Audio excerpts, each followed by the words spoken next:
YouTube சமையல் தமிழ் சேனலுக்கு உங்கள் எல்லாத்தையும் வரவேற்கிறேன். என்னங்க டெய்லியும் ஒரே மாதிரி சாம்பார் சாப்பிட்டு போர் அடிச்சிருச்சா? இன்றைக்கி சாம்பார் டிஃப்ரெண்ட்டாக எப்படி வைக்கிறதுன்னு பார்க்கலாம். அதுக்கு முன்னாடி நம்ம சேனலில் நிறைய பேர் சப்ஸ்கிரைப் பண்ணாமல் பார்த்துட்ருக்கீங்க. சப்ஸ்கிரைப் பண்ணிவிட்டு பக்கத்தில் இருக்கிற பெல் பட்டனை கிளிக் பண்ணிக்கோங்க. அப்போ தான் நாங்கள் போடுற வீடியோஸ் உங்களுக்கு உடனே வரும். இப்போ நம்ம சாம்பார் எப்படி செய்கிறதுன்னு பார்க்கலாம். இதை நம்ம கல்யாண வீட்டு சாம்பார், இல்லை அரைச்சி வச்ச சாம்பார், இல்லை ஹோட்டல் ஸ்டைல் சாம்பார் எப்படி வேணாலும் சொல்லலாம். இப்போ எப்படி வைக்கிறதுன்னு பார்க்கலாம்.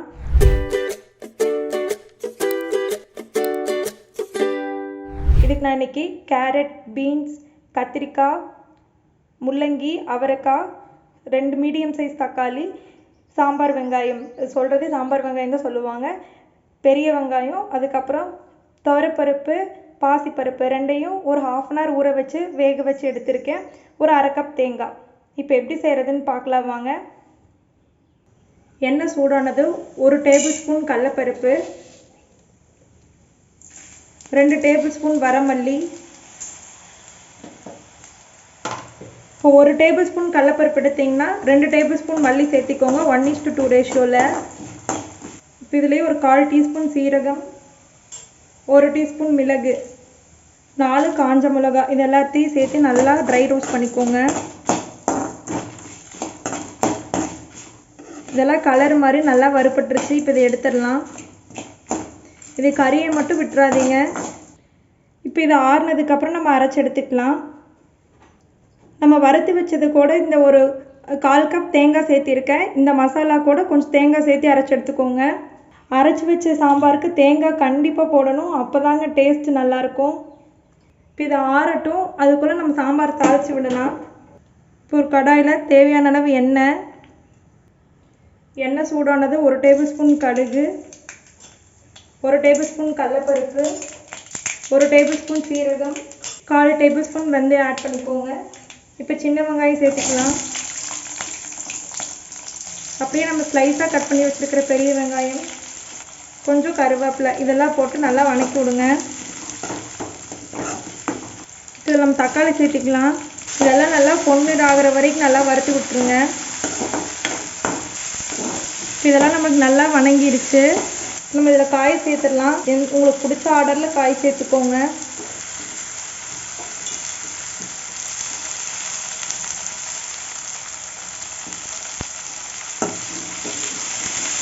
கத்திரிக்காய் மட்டும் நம்ம லாஸ்ட்டாக சேர்த்திக்கலாம், ஏன்னா அது ஃபஸ்ட்டே சேர்த்தோன்னா ரொம்ப குழஞ்சிரும்.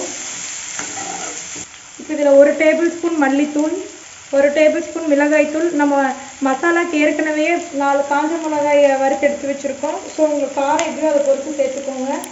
1/4 டேபிள் ஸ்பூன் மஞ்சள் தூள், 1 டேபிள் ஸ்பூன் சாம்பார் தூள், இதெல்லாம் போட்டு நல்லா ஒரு பெரட்டி விட்டுருங்க. தேவையானதை உப்பு சேர்த்திக்கலாம். இப்போ இதெல்லாம் வேகிற அளவுக்கு தண்ணி ஆட் பண்ணிக்கலாம். இப்போ ஃபைனலாக கத்திரிக்காய் சேர்த்திடலாம். ஃபஸ்ட்டே சேர்த்துனீங்கன்னா நான் ஏற்கனவே சொன்ன மாதிரி ரொம்ப குழஞ்சிரும். சரி, நம்ம சாம்பார் வேகிறதுக்குள்ளே மசாலா வரைச்சி எடுத்துடலாம். இப்போ இதில் தேவையான அளவு தண்ணி சேர்த்திட்டு நம்ம அரைச்சி எடுத்துடலாம் மசாலாவை.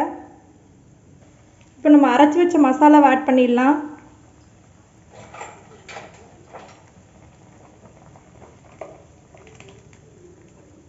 இதெல்லாம் சேர்த்து நல்லா கலந்து விட்டுக்கோங்க.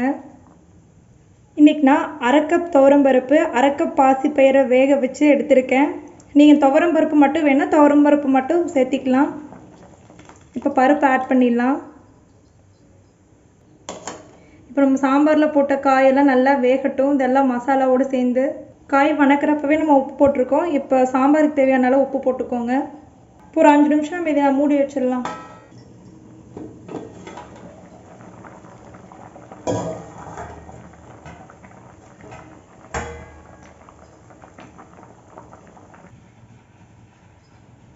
இப்போ நமக்கு ஒரு 5 மினிட்ஸ் ஆயிடுச்சு.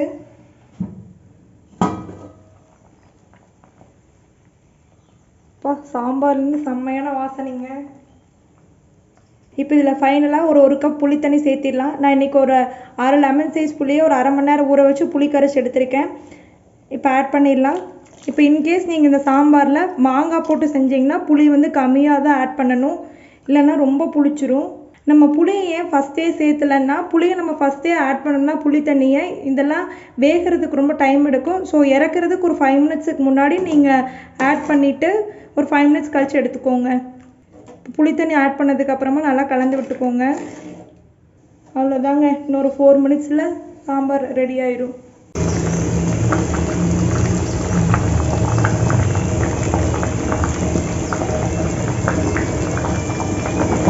இப்போ நமக்கு சாம்பார் நல்லா கொதிச்சு ரெடி ஆயிடுச்சு. இப்போ ஃபைனலாக நம்ம மல்லித்தலை தூவிடலாம்.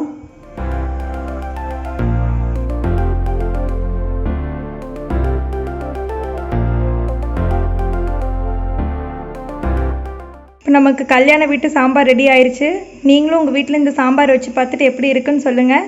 மறக்காமல் யூடியூப் சமையல் தமிழ் சேனலை லைக் பண்ணுங்கள், ஷேர் பண்ணுங்கள், சப்ஸ்கிரைப் பண்ணிடுங்க. அப்படியே மறக்காமல் பக்கத்தில் இருக்கிற பெல் பட்டனை கிளிக் பண்ணிடுங்க. அப்போ தான் நாங்கள் போடுற வீடியோஸ் உங்களுக்கு உடனே வரும். அனைவருக்கும் நன்றி.